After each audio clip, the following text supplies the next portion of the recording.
رویہ ہے انسان کی فطرت کا، یہ شاعر میرا جی کے اندر چھپے ہوئے بلند خوابوں خواہشات کی تصویر پیش کرتا ہے کہ ان کے دل میں جو چھپے ہوئے خواب ہیں وہ بہت بلند ہیں، بہت خواہشات ان کی بلند ہیں۔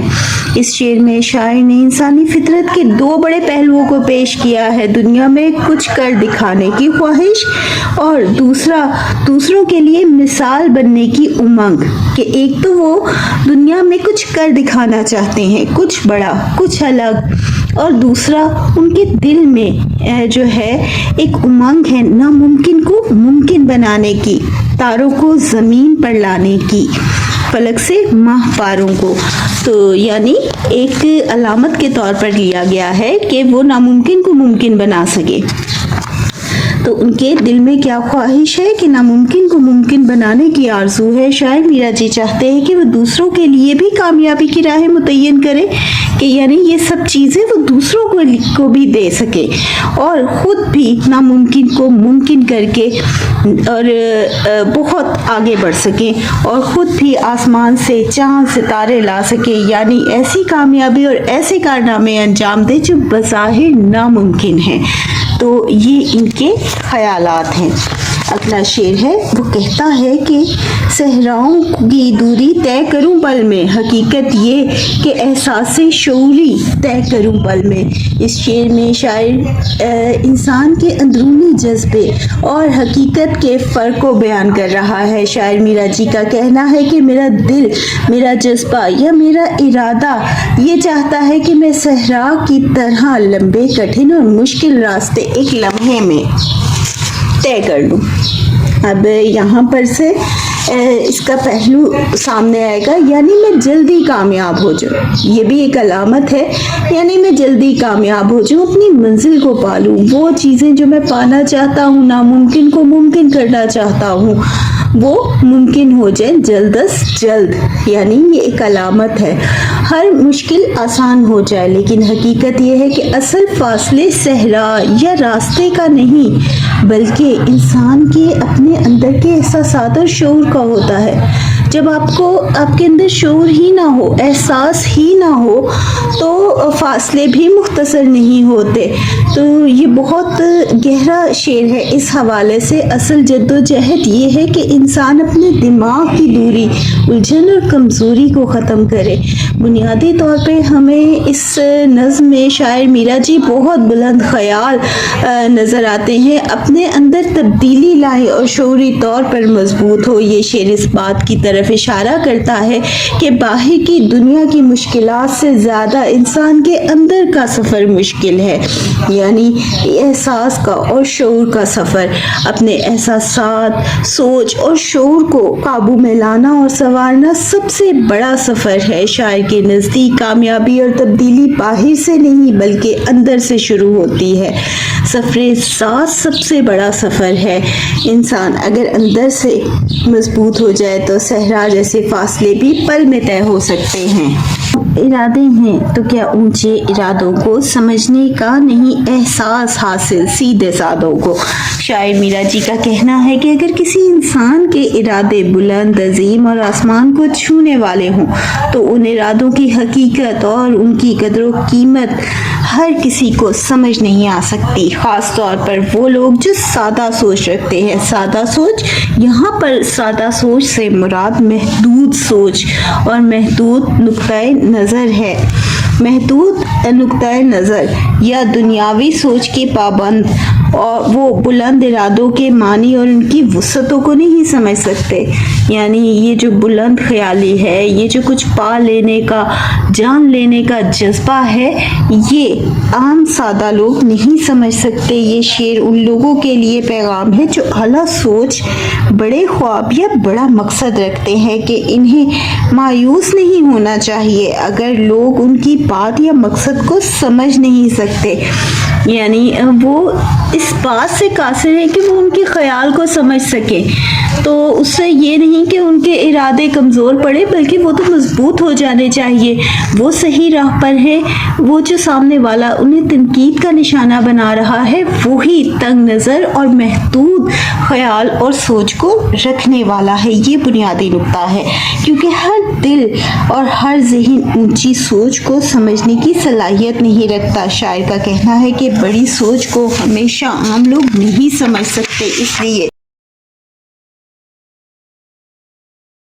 دیکھنے والوں کو تنقید یا بے فہمی سے گھبرانا نہیں چاہیے۔ وہ لوگ جو خواب دیکھتے ہیں کچھ کر دکھانے کے، اعلیٰ ارادے صرف اعلیٰ ضرب والے ہی سمجھ سکتے ہیں۔ جہاں میں سیدھے سادے آدمی کثرت سے بستے ہیں، ہے محدود ان کی ہمت اور محدود ان کے رستے ہیں۔ شاعر اس شعر میں دنیا کی عام اکثریت کا حال بیان کر رہے ہیں۔ ان کا کہنا ہے کہ دنیا میں سادہ لوگ، عام فہم، سیدھے سادے لوگ بڑی تعداد میں بستے ہیں۔ ان کے اندر کی سوچ، ان کی زندگی کا طریقہ بہت محدود اور معمولی ہوتا ہے۔ ان لوگوں کی ہمت بھی بہت محدود ہوتی ہے، یعنی وہ بڑے خواب یا بلند مقاصد نہیں رکھتے۔ کون سے لوگ جو سادہ ہیں، جو محدود سوچ رکھتے ہیں، وہ زیادہ کثرت میں ہیں، لیکن وہ کچھ کر دکھانے کا جذبہ بھی نہیں رکھتے۔ ان لوگوں کی ہمت بھی محدود ہوتی ہے ان کی سوچ کی طرح، یعنی وہ بڑے خواب یا بلند مقاصد نہیں رکھتے۔ ان کے راستے اور زندگی کے فاصلے بھی محدود سوچ کے تابع ہوتے ہیں، ان کی سوچ کے تابع ہوتے ہیں، ان کی زندگی کے فیصلے۔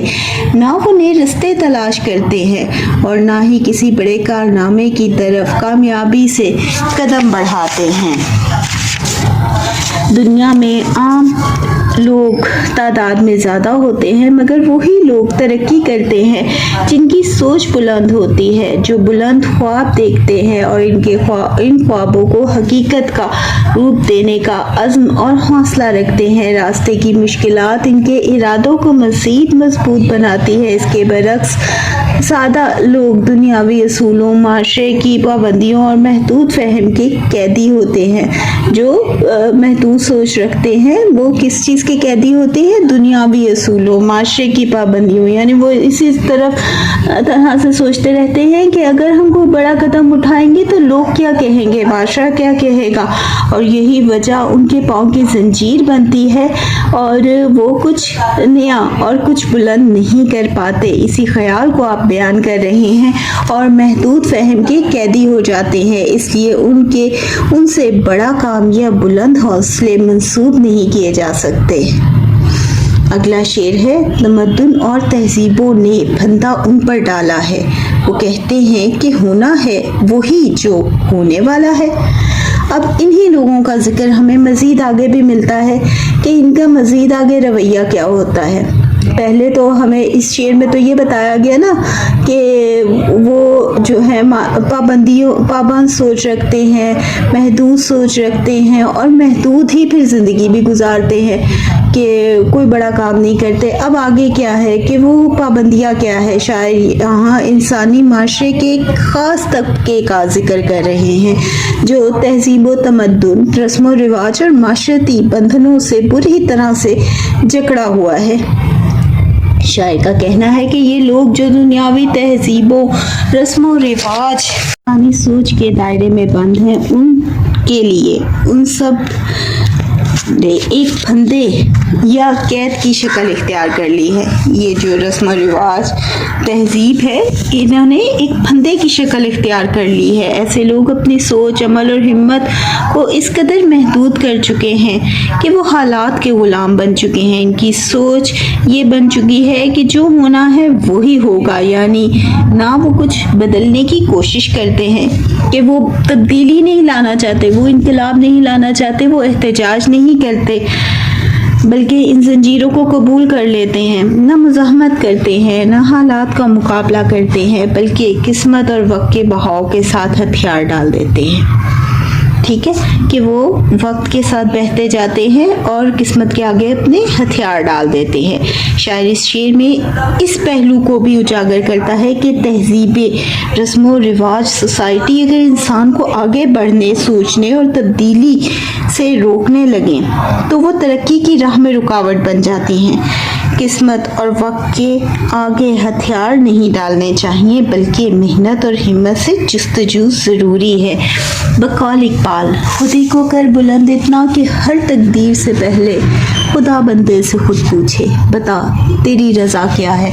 تو یہی کچھ حوالہ ہمیں میرا جی کے اس شعر میں بھی ملتا ہے کہ کوئی بھی چیز جو تہذیب ہے وہ ہمارے پاؤں کی زنجیر نہ بنے، ہماری سوچ اتنی بلند ہو کہ ہم کچھ کر دکھانے کا اچھی راہ میں، اچھے انداز میں، پازیٹیو کر دکھانے کا حوصلہ رکھیں۔ بدل کر کیا کریں گے ہم طریقے آج قدرت کے۔ اب یہاں پر شاعر کس خیال کو پیش کر رہے ہیں؟ اس سے پہلے تو ہم نے دیکھا کہ وہ سمندر کی گہرائیوں میں تحقیق کی دعوت دے رہے ہیں، وہ دعوت دے رہے ہیں پہاڑوں کی چوٹیوں پر جمے ہوئے رازوں، چھپے ہوئے رازوں کو جاننے کی، ترقی کی، جدت کی، اور ان سب کے لیے مضبوط ارادے سے آگے بڑھنے کے خیال کو پیش کیا ہے۔ اب یہاں پر وہ کس قدرت کے قانون کے خلاف نہ جانے کا خیال بیان کر رہے ہیں۔ شاعر کہہ رہے ہیں کہ اگر آج ہم قدرت کے بنائے ہوئے اصولوں اور فطری طریقوں کو بدل بھی لیں یا اپنی مرضی سے کوئی نیا راستہ اختیار کر بھی لیں تو اس کا انجام کیا ہوگا؟ قدرت کے نظام میں دخل اندازی یا اس کے اصولوں سے بغاوت وقتی طور پر تو انسان کو اپنی مرضی کا فائدہ دے سکتی ہے کہ وقتی طور پر تو اس سے یہ ہوگا کہ ہمیں اپنے مقصد ہمارا حاصل ہو جائے گا، لیکن انجام کار انسان کو اس کے نتائج بھگتنا ہی پڑتے ہیں۔ انجام اس کا یہ ہوگا۔ شاعر میرا جی خبردار کر رہے ہیں کہ آج ہم جو فطرت کے اصول توڑ رہے ہیں، خود غرضی، بے اصولی یا ناانصافی کر رہے ہیں کہ اللہ کی زمین پر ہم جو ہے ناانصافی کر رہے ہیں، کل قیامت کے دن ہمیں اس کا جواب دینا ہوگا۔ تو اس کا انجام برا ہے، اس کے انجام پر ہمارے دامن پر الزام کے ہاتھ ہوں گے کہ ہمارے دامن پر وہ ہاتھ ہوں گے جو ہمیں مجرم قرار دے رہے ہوں گے، یعنی ہماری غلطیاں اور برائیاں ہمیں پکڑ لیں گی اور ہم حساب کی کتاب سے نہیں بچ سکیں گے۔ یعنی پہلے تو وہ بات کر رہے تھے ترقی کی، جدت کی، لیکن اب وہ یہ بھی کہہ رہے ہیں کہ ہم اس دنیا میں ہر چیز کے لیے آزاد نہیں ہیں اور ہمیں اپنے اعمال کا جواب دہ ہونا ہوگا۔ اس لیے بہتر ہے کہ ہم قدرت کے فیصلوں میں مداخلت نہ کریں اور نہ انصافی نہ کریں، جرم نہ کریں اور کسی کو نقصان نہ دیں۔ قدرت کے قوانین اٹل اور ابدی ہیں، انہیں توڑنے والا انسان وقتی فائدہ تو پا لیتا ہے مگر انجام خراب ہوتا ہے۔ ہر عمل کا رد عمل ہوتا ہے اور ہر ظلم یا بے اصولی کا حساب ضرور لیا جائے گا۔ اگلا شعر ہے، تمہیں تسکین ہے پہلی لکیروں کی فقیری میں، یہ کھوئی ہیں تمنا کی ضعیفی اور پیری میں۔ اب یہاں پر ایک تضاد ہے جو ہمیں دیکھنے کو ملتا ہے، جو جوانی میں ہے اور جو بڑھاپے میں ہے، اور وہ تضاد کیا ہے؟ شروع میں ابتدائی دور میں جوانی میں انسان میں بہت سے جذبے ہوتے ہیں، بہت کچھ پا لینے کے کا خیال، تصور موجود ہوتا ہے، اور آہستہ آہستہ جب وہ مختلف تجربات سے گزرتا ہے اور وہ حقیقت کو پاتا ہے تو وہ ارادے ان کو نہ پانے کی ایک تڑپ رہ جاتی ہے۔ اس خیال کو ہم سمجھیں گے۔ شاعر کہہ رہا ہے کہ انسان جب اپنی زندگی کے آغاز میں یعنی جوانی یا ابتدائی عمر میں ہوتا ہے تو اس کی پیشانی یا ہاتھوں کی لکیروں میں سکون، امید اور نئی تمنائیں چھپی ہوتی ہیں۔ پہلی لکیریں انسان کی نئی سوچ، نئی خواہشات اور امنگوں کی علامت ہوتی ہے۔ وہ ایک نئی زندگی، خواب اور جذبے کے ساتھ آگے بڑھتا ہے، لیکن وقت کے ساتھ جب عمر بڑھتی ہے خواہشات ادھوری رہ جاتی ہیں اور